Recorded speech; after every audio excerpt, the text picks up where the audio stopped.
খুব সাবধান।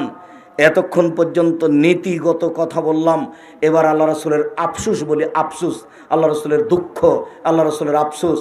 পৃথিবীর মানুষ শোনা রেখো, আমার উম্মত ইহুদি খ্রিস্টানদের সাথে নীতিতে মিশে যাবে।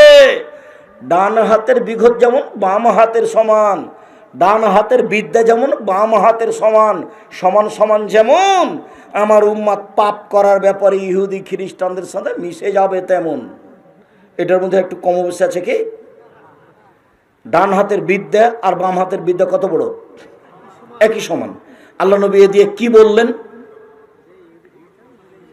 আমার উম্মত ইহুদি খ্রিস্টানদের সাথে সব অন্যায় মিশে যাবে, একবারে হুবাহু। এই কথা বলার পর আবার বলছেন থামেনি। এগুলো কিন্তু দুঃখজনক কথা।